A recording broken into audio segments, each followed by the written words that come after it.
¿Qué tal? ¿Cómo están, amigas, amigos y amigues de este programa Tu Cruce a la Izquierda? Hoy tenemos de invitado al autor de este libro, Luis Bonilla. Luis Bonilla, educador, profesor universitario, que tiene una amplia trayectoria. Presentar a Luis Bonilla es larguísimo, se lleva este programa. Y Luis Bonilla tiene distintas investigaciones que vamos a conocer hoy. Como siempre me acompaña mi compañero de programa en esta ruta, en esta aventura, Javier Vierdó. Javier, presenta a Bonilla porque los usuarios de este medio, de este canal lo conozcan. Bueno, Luis Bonilla, para hacer un resumen corto, además de educador, pedagogo, investigador en el área educativa, de las políticas públicas en el área educativa a escala mundial, regional y local. Además de eso, Luis tiene una amplia trayectoria como militante, como, vamos a llamarlo así, como asesor, eh, como militante del movimiento popular y como asesor de gobiernos en sentido progresista. Estuvo muy cerca de Chávez en una época, fue fundador del Centro Internacional Miranda, fue determinante para enaltecer la importancia del pensamiento crítico para la elaboración de las políticas públicas durante el gobierno de Hugo Chávez. En ese momento tuvo un libro muy polémico sobre la revolución bolivariana y la historia de la izquierda venezolana, que vamos a comentar un poco de esto. Y es una persona que además tiene un vínculo orgánico con, vamos a llamarlo así, la izquierda de orientación vinculada a la obra y legado de León Trotsky. Es una cuestión fundamental que debemos resaltar el día de hoy. Entonces, Luis, bienvenido. Como tú me has dicho en otras oportunidades, cada vez que hablamos de economía política, me dices, Javier, el problema es que los economistas no plantean políticas a partir de la perspectiva de los trabajadores.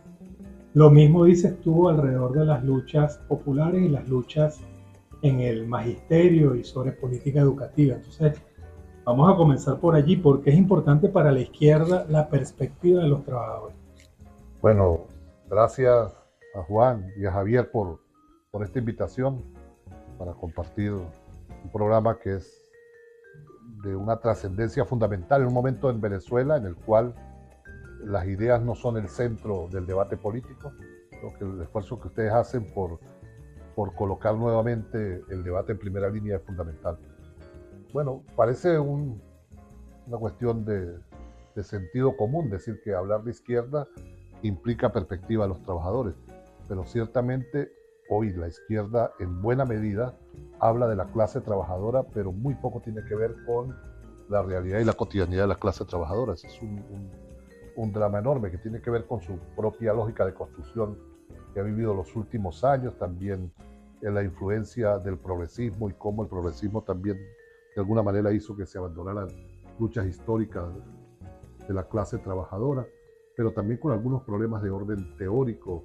La idea que instauró Stalin del revisionismo pesa mucho y mucha de la izquierda le tiene temor a revisar cualquier texto, cualquier principio, cualquier idea para no caer en el pecado del revisionismo. Yo creo que ese es un tema también terrible para la izquierda venezolana y latinoamericana. Fíjate, yo consigo en los discursos de los políticos una referencia permanente a la educación, la necesidad de la educación. Me pregunto entonces, ¿educarnos para qué?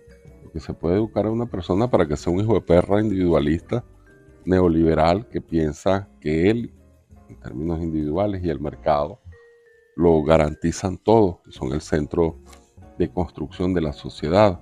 Y se puede educar para cualquier otra cosa. De modo que ese discurso de impulsar y promover la educación sin un predicado que lo acompañe, me parece engañoso. ¿Tú qué opinas? Sí, también hay apellidos que se han convertido en significantes vacíos. Emancipación, educación popular, educación liberadora, que se usaban como apellidos significativos, han pasado a ser significantes vacíos. Yo vengo diciendo los últimos años que estamos en un drama porque la educación primaria, secundaria y la universidad por primera vez no le sirve al capitalismo ni a los pueblos. Estamos en un no lugar que nos coloca en toda una crisis del sistema escolar muy importante y tiene que ver con un debate que la izquierda no ha querido entrarle o no ha podido entrarle, que es el debate, está bien de la crítica del capitalismo, pero no toma en cuenta las revoluciones industriales. Al no tomar en cuenta el impacto de las revoluciones industriales en la forma de producción del capitalismo, no ha podido entender las diferentes presiones que hay sobre los sistemas escolares y la educación.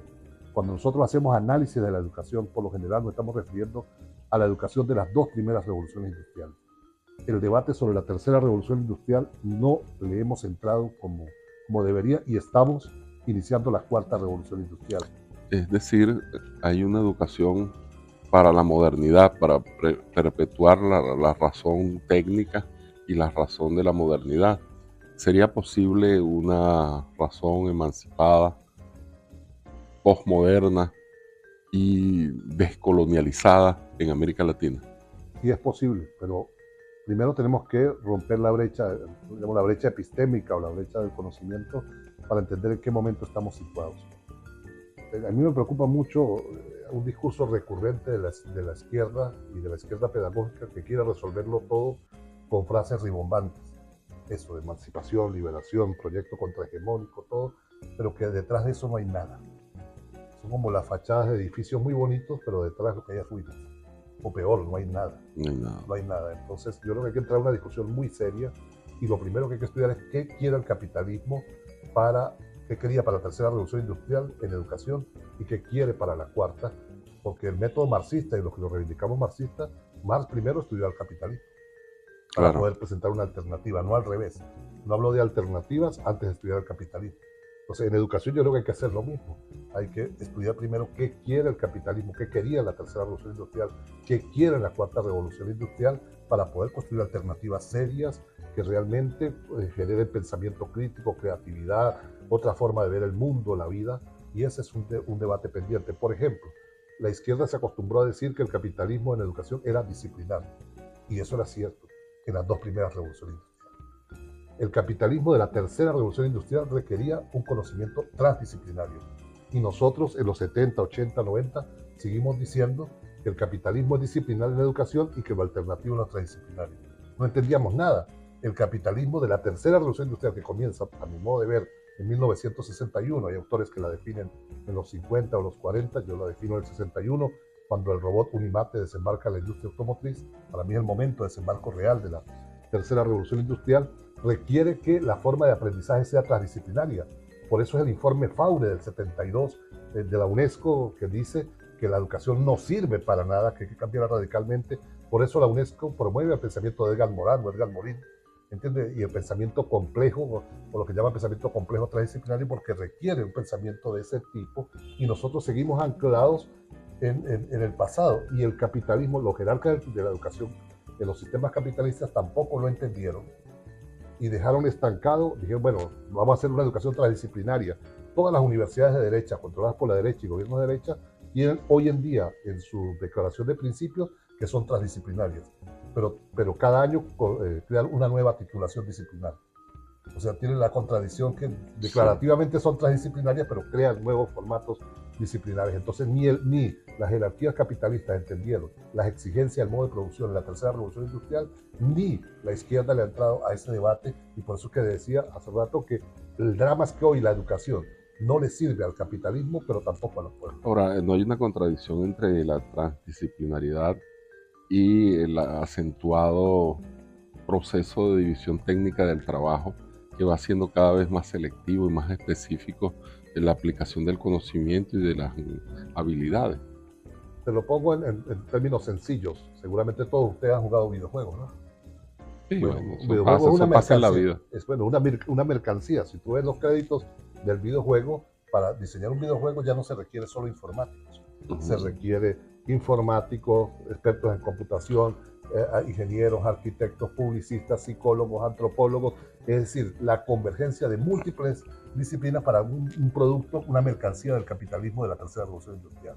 Un bien inmaterial. Ajá. Pero todo hoy requiere, por ejemplo, yo le decía, le he dicho a todos los ministros de educación en los últimos tiempos, pero voy a comentar a alguien que Aristóbulo, por el cual sentía mucho respeto, y le decía, tenemos un problema serio con la educación, no nos sirve. Decía que era una exageración, me decía Aristóbulo.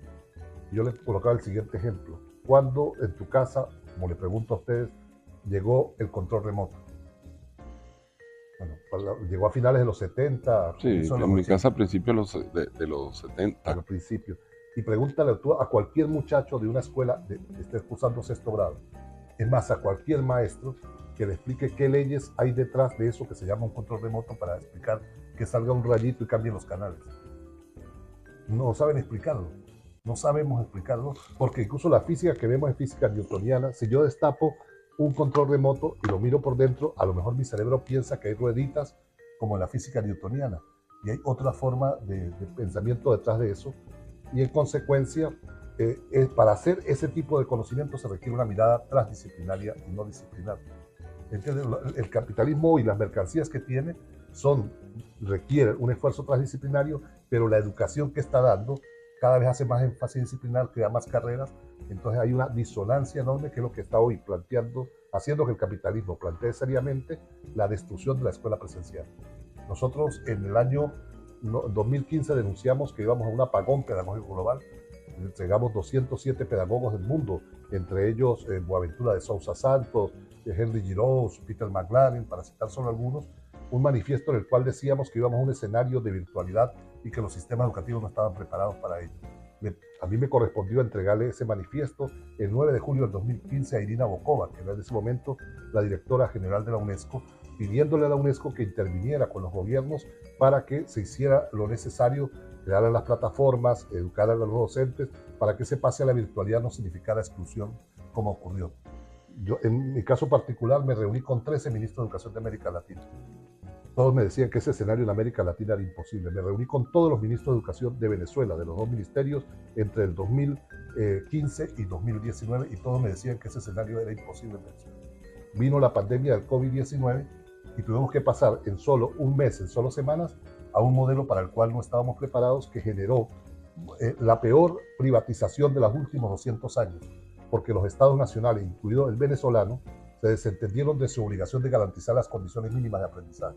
Y fueron las familias, los docentes y los estudiantes quienes tuvieron que comprar computadoras, internet, pagar planes de datos, plataformas, y el Estado se desentendió de su obligación de garantizar las condiciones mínimas de aprendizaje. En un país donde la conexión es una de las peores que hay en el mundo. Ya venimos en Cruce a la Izquierda, vamos a unos anunciantes y regresamos, no se vayan, esto está bueno. Infocifrastv.com, vamos para arriba. Subimos 613.417 puestos en el Global Ranking Mundial de las páginas web. Y todo eso gracias a ustedes, los lectores de Infocifras TV.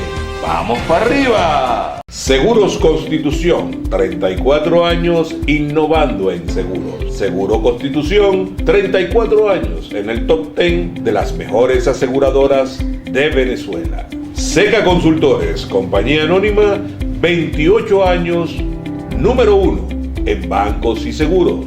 Seca Consultores, compañía anónima, el mejor aliado de su marca para crecer. Asistanet es asistencia médica primaria. Asistanet con consultas médicas por especialidades y exámenes paraclínicos de otro nivel. Asistanet es asistencia médica primaria. Asistanet con consultas médicas por especialidades y exámenes paraclínicos de otro nivel. DentalNet, cuida tu salud bucal. DentalNet, para una sonrisa sana. Consulpagos, te ofrecemos la solución de pago para tus servicios, tu tienda o tu empresa. Con Consulpagos, lleva tu negocio al siguiente nivel. Net Asistencia, 24 horas a tu servicio. Las grúas de Net Asistencia te acompañan y te asisten cuando más lo necesitas. Net Asistencia, un servicio de grúa de Seguro Constitución que viene con tu póliza Costi Auto. Farmacia Botimarque, ahora es más fácil la farmacia en tu casa. Tú compras tus medicamentos por teléfono y el Delivery Express de Botimarque te lo lleva hasta tu casa. Visita nuestras redes sociales. Suscríbete a nuestros canales y si te gustan nuestros videos, no olvides darle like. Bueno, Luis, fuimos al corte con el tema de la virtualidad en la educación, la pandemia. ¿Se puede explayarte un poco más sobre las implicaciones que tuvo la virtualidad para la pérdida de calidad y sobre todo por el tema de la exclusión social, el tema de la brecha digital y cómo eso reprodujo y amplió aún más los temas de pobreza y exclusión en materia educativa? Sí, para cerrar lo que quedamos en la parte anterior, te quería decir que, bueno, el Producto Interno Bruto Mundial cayó 4.5 billones de dólares durante el año 2020. Y la ganancia de las 11 corporaciones tecnológicas más importantes fue de 3.2 billones de dólares. Es decir, casi equivalente a la caída del Producto Interno Bruto Mundial. Crecieron las farmacéuticas y las tecnológicas. Exacto. Entonces, lo que demuestra que tenían la ganancia preparada, tenían todo para hacerlo, pero bueno, ocurrió una privatización. ¿Y de dónde sacaron esos 3.2 billones de dólares? No de ningún estado, lo sacaron del bolsillo de los trabajadores, de las amas de casa, de los campesinos, de los estudiantes de todo el mundo que dieron esa ganancia, que fue el efecto real de la más brutal privatización educativa de los últimos 200 años, que ha sido muy poco denunciada por la izquierda pedagógica, por la intelectualidad, que está mirando para otro lado, que no entiende la dimensión de lo que está ocurriendo. Pero además, durante la pandemia, también ocurrió una estratificación brutal. Yo soy hijo de una ama de casa y un obrero. Y la escuela a la cual asistía yo, una escuela pública, también asistían hijos de comerciantes, hijos de terratenientes, o sea, una escuela pública donde había gente de distinto origen social. Pero la maestra era la misma, los pupitres eran iguales, el pizarrón era igual, era la misma cancha deportiva, el mismo laboratorio, aunque siempre había ventajas por el origen social, pero la escuela intentaba igualarlo. ¿Qué ocurrió durante la pandemia? Una terrible estratificación y ruptura de la capacidad de igualación de la escuela. ¿Por qué estratificación? Porque hubo 4 segmentos que se comenzaron a dar a partir de la pandemia. El primer segmento de aquellos que tuvieron internet, computadora y un más gigantesco como la ciudad de Caracas, que fue la familia que los acompañara en la transición de la presencialidad a la virtualidad. Ese estamento es minoritario a nivel mundial y a nivel de América Latina. Un segundo segmento, aquellos que tuvieron internet, computadora, pero le faltó el más. ¿Quién les apoyara? Era un padre de familia, una mamá que le podía comprar la computadora, el internet, pero que le dijo, resuelvan ustedes como puedan, porque yo tengo que ir a ver cómo consigo la comida para la casa. Esa estratificación fue mayor y hoy los resultados de aprendizaje comienzan a ver que los defectos en ese fragmento. Un tercer segmento muy importante, aquellos que no tuvieron acceso a computadora e internet, se les ofrecieron guías, televisión educativa, radio, y que comienzan a tener la autopercepción de exclusión, es decir, la educación no es para mí, porque otros compañeros tienen cómo ver una educación mejor y yo no. Y un cuarto segmento, aquellos que no tuvieron ningún vínculo pedagógico durante la pandemia, que es muy importante. La Secretaría de Educación Pública de México, oficialmente, reconoció que durante la pandemia 1 millón de niños y niñas habían quedado sin ningún tipo de vínculo pedagógico durante el año. Y desertaron. Pero exacto, quedaron fuera de la escuela. Entonces, y esos números a nivel mundial son brutales, los están escondiendo los gobiernos, no hay estadísticas, la UNESCO no los dice con la fuerza que debe ser. Entonces, esa estratificación es otro resultado que afecta el derecho a la educación y sobre todo los sectores más pobres. Hoy, ¿cómo se muestra la vuelta a la presencialidad? Cuando un maestro de 4º grado le dice, por ejemplo, a un niño, hágame una tarea sobre el corazón, los que quedaron en la primera estratificación dice, la voy a hacer dinámica, en multimedia, con un programa que vi, que me enseñó mi hermano, mi mamá, cómo trabajarlo. Es la minoría. El segundo segmento dice, voy a ver qué consigo en Wikipedia o el Rincón del Vago, ¿entiendes? Porque me fueron resolviendo las cosas a su manera. El tercer segmento dice, lo voy a traer en papel bond, pero se van a burlar de mí los que vengan con presentaciones multimedia. Y el cuarto segmento dice, esto no es para mí. O sea, la estratificación hoy está causando un enorme daño al derecho a la educación y repito, si usted revisa la intelectualidad a nivel mundial, hoy casi no mencionan el tema. Es un silencio que aturde el cómo la intelectualidad, incluso los gremios, sindicatos docentes, intelectuales del pensamiento crítico, guardan silencio ante esto, que es una brutal privatización, estratificación y destrucción de la escuela pública con efectos terribles sobre los hijos de los y las trabajadoras. Ahora, ¿no crees que esto nos plantea un problema que es elevar a derecho humano y elevar a derecho de todos el acceso a las nuevas tecnologías, al tener un teléfono inteligente, a tener buena conexión. Venezuela es el país con peor conexión a internet de América Latina. Y entonces, así como uno lucha por el derecho al agua corriente, por el derecho a la luz eléctrica y se ven manifestaciones, yo creo que ya es hora que la sociedad tome conciencia que el acceso a las nuevas tecnologías de la comunicación y la información pasa a ser parte consustancial de la vida cotidiana y que sin eso no se puede vivir. Totalmente de acuerdo. De hecho, en el manifiesto contra el apagón pedagógico global planteamos declarar la conexión a Internet como derecho humano fundamental y hoy lo ratificamos, pero además también hemos cometido errores que hay que corregir. Venezuela ha sido uno de los países que más ha repartido computadores personales, tablets a los estudiantes, a tanto del nivel primaria, secundaria como de universidad. Pero recuerdo que en el 2011, siendo viceministro de Educación, le planteamos al presidente Chávez, y no estuvo de acuerdo, que no había que entregar ni una sola computadora más a la gente. Que había que colocar sobre cada pupitre una computadora y garantizar que cada escuela y cada universidad tuviera conexión a Internet. Yo recuerdo que en ese momento incluso me acusaron algunos que éramos elitistas, que no queríamos que los pobres tuvieran computadora.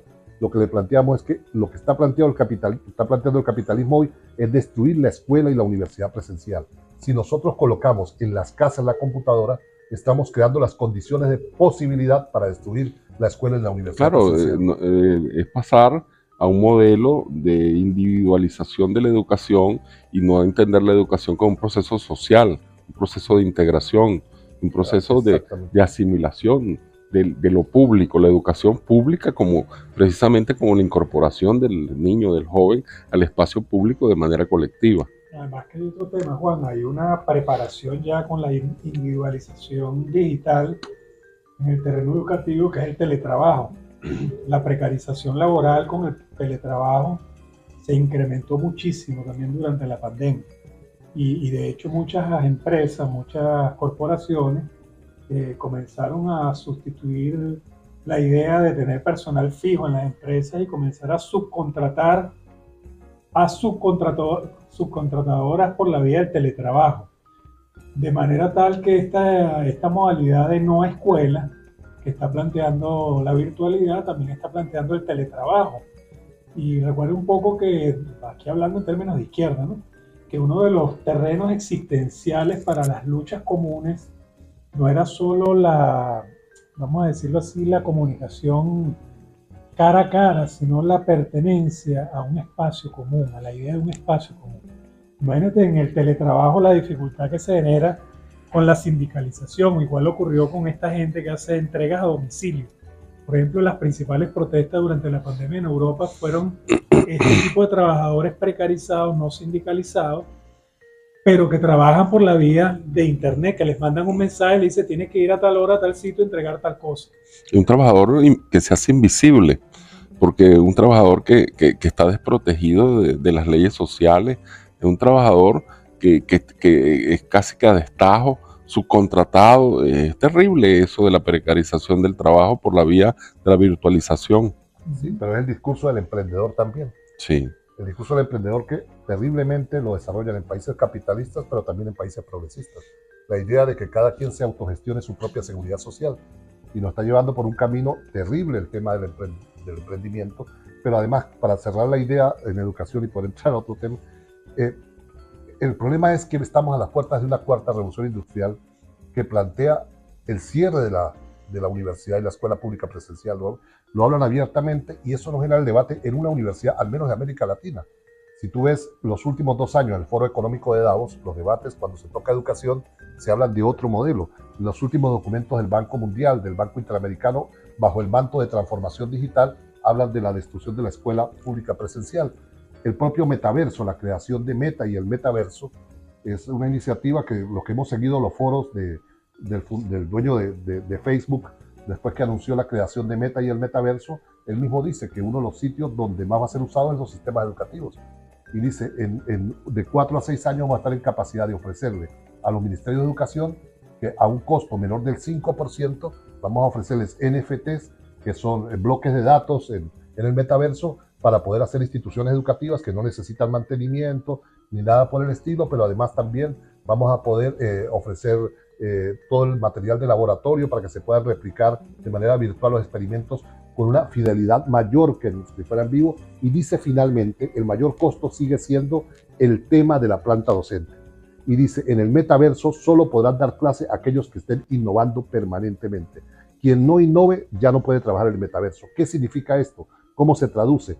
Que Luis Bonilla, así como cuando crea un correo electrónico, crea un usuario y una clave, en el metaverso tiene que crear un avatar. Luis Bonilla entonces va a dar clases sobre reformas educativas, pero llega un momento después de 2 años que a Luis Bonilla se le acaba la carreta, como decimos, ya no tiene nada nuevo que decir. Luis Bonilla se queda sin empleo, pero la grabación de Luis Bonilla queda en el metaverso y con inteligencia artificial puede ser reproducida las 24 horas del día en 50 o 100 idiomas sin que Luis Bonilla gane un centavo por las clases que se están dando de manera virtual.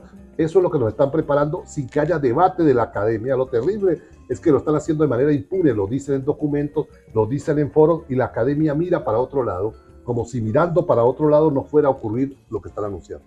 Bueno, ya venimos Cruce a la Izquierda en este interesante debate, en este conversatorio con Luis Bonilla sobre los cambios revolucionarios y dramáticos que se están produciendo en todo el mundo y cómo esto está impactando el mundo de la formación y la educación. Ya venimos. Infocifrastv.com, vamos para arriba. Subimos 613.417 puestos en el Global Ranking Mundial de las páginas web. Y todo eso gracias a ustedes, los lectores de Infocifras TV. ¡Vamos para arriba! Seguros Constitución, 34 años innovando en seguros. Seguro Constitución, 34 años en el top 10 de las mejores aseguradoras de Venezuela. Seca Consultores, compañía anónima, 28 años, número 1 en bancos y seguros. Seca Consultores, compañía anónima, el mejor aliado de su marca para crecer. Asistanet es asistencia médica primaria. Asistanet con consultas médicas por especialidades y exámenes paraclínicos de otro nivel. Asistanet es asistencia médica primaria. Asistanet con consultas médicas por especialidades y exámenes paraclínicos de otro nivel. DentalNet, cuida tu salud bucal. DentalNet, para una sonrisa sana. Consulpagos, te ofrecemos la solución de pago para tus servicios, tu tienda o tu empresa. Con Consulpagos, lleva tu negocio al siguiente nivel. Net Asistencia, 24 horas a tu servicio. Las grúas de Net Asistencia te acompañan y te asisten cuando más lo necesitas. Net Asistencia, un servicio de grúa de Seguro Constitución que viene con tu póliza Consti Auto. Farmacia Botimarque, ahora es más fácil la farmacia en tu casa. Tú compras tus medicamentos por teléfono y el Delivery Express de Botimarque te lo lleva hasta tu casa. Visita nuestras redes sociales, suscríbete a nuestros canales y si te gustan nuestros videos no olvides darle like. En el aire dejamos muchos temas que se abren con la conversación: megaverso, metaverso, big data, inteligencias artificiales, el impacto de todo esto en la sociedad, en el mundo de los tiempos que corren y particularmente en la educación.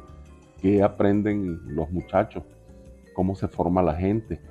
Hay una verdadera revolución en marcha, que es una revolución ya no silenciosa sino abierta, que está cambiando todos los paradigmas, las formas y las normas.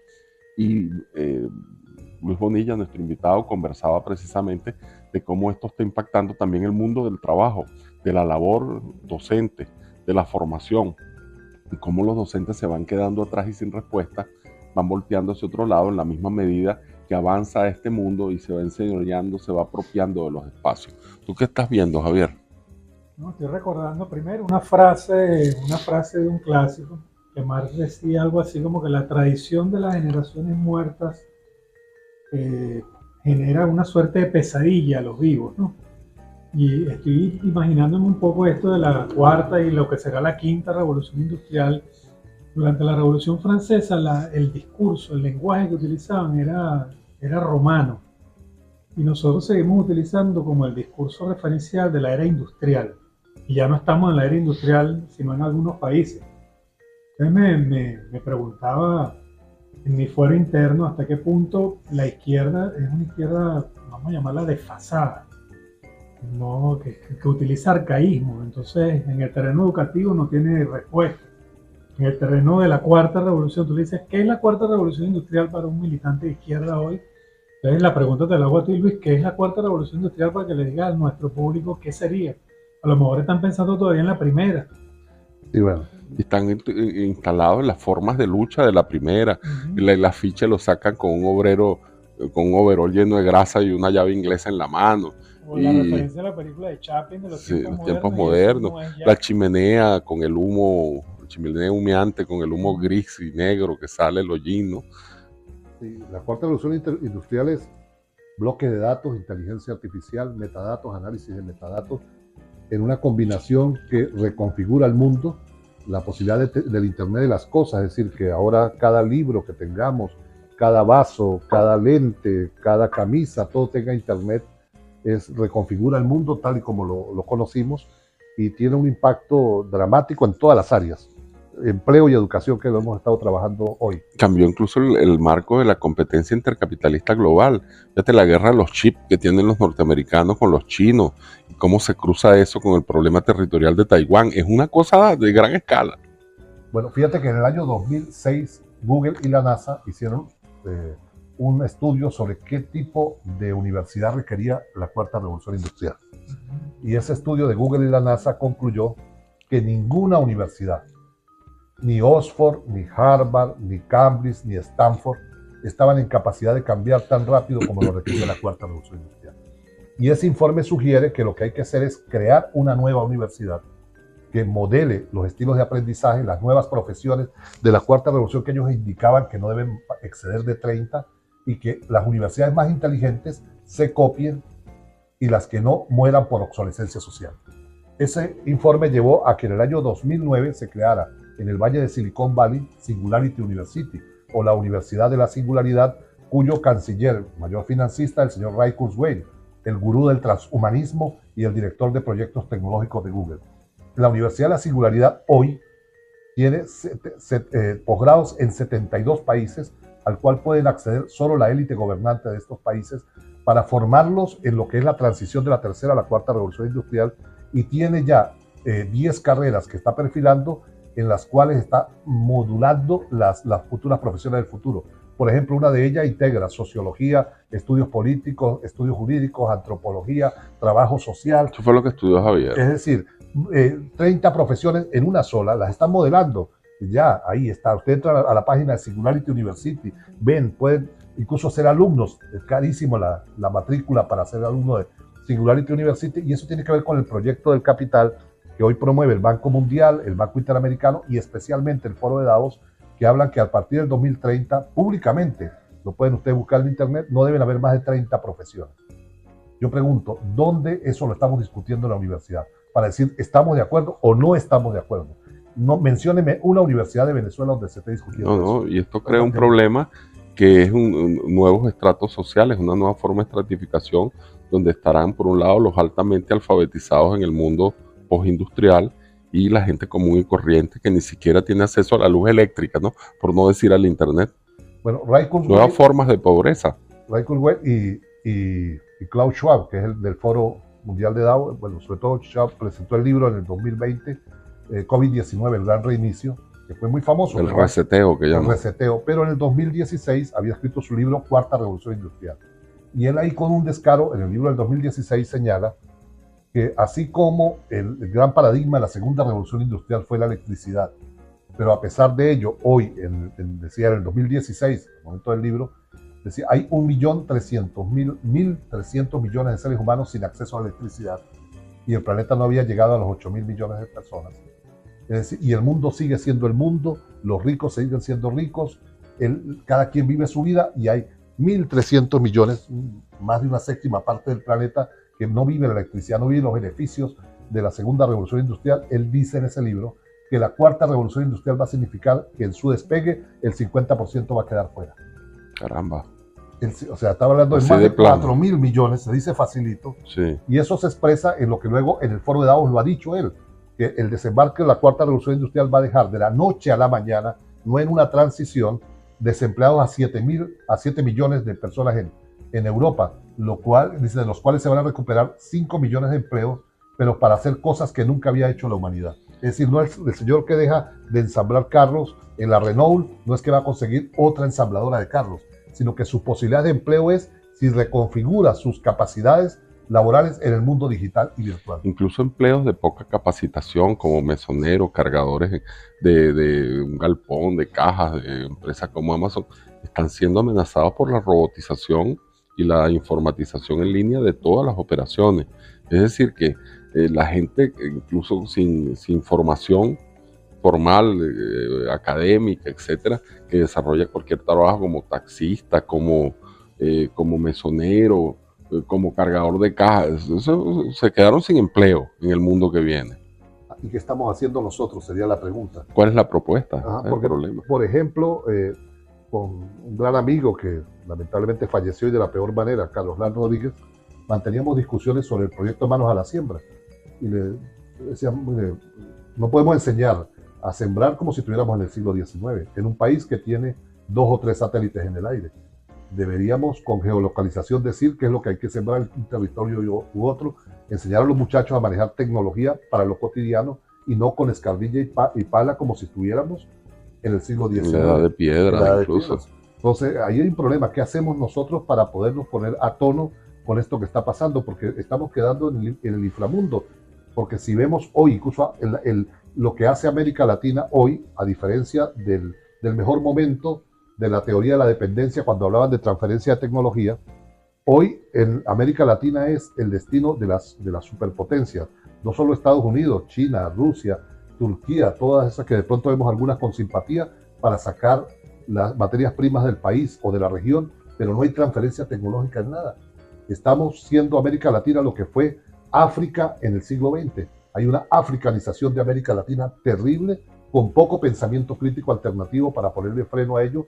Por el contrario, hay quienes ven con esperanza a los chinos, a los rusos, viéndoles unas cualidades que no existen en el mundo real y que son imposibles de mostrar en los números. Y en el caso de Venezuela, donde los maestros salen a la calle porque tienen un salario mensual de $6, donde las escuelas están desvancijadas, donde los alumnos a veces no tienen para comer porque el salario mínimo en Venezuela es un asco, pues no da para sostener qué hacer en un país donde por los 4 costados pareciera que el vendaval se llevó al proceso educativo.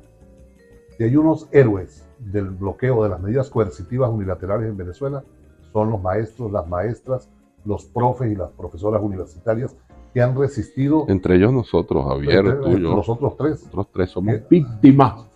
Que han resistido todo el tema del impacto de las medidas, pero también la mala administración de los recursos, los escasos recursos que entran al país. El año pasado hicimos una investigación desde Otras Voces en Educación sobre el salario docente en América Latina. Y allí demostramos que países con Producto Interno Bruto per cápita más bajo que Venezuela en la actualidad pagan salarios mucho mayores. El Salvador, gobernado por un gobierno de extrema derecha conservador, paga salarios 10, 20, 30 veces mayores que los de Venezuela. Haití, devastada por ciclones, terremotos, invasiones, por una terrible situación, tiene salarios mucho mejores que los de Venezuela.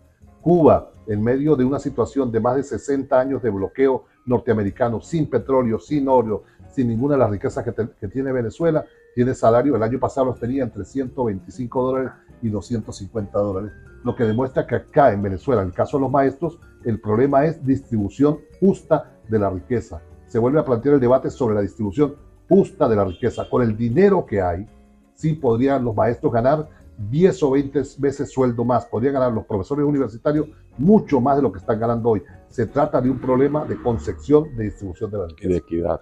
Bueno amigos, hasta aquí este programa Cruce a la Izquierda. Buenísimo, y obviamente nos está reclamando que tengamos una segunda parte con Luis Bonilla la semana que viene De modo que vamos a continuar en este importantísimo debate que comienza por la educación como pretexto, pero que cruza a toda la sociedad y a la idea de porvenir. Muchas gracias.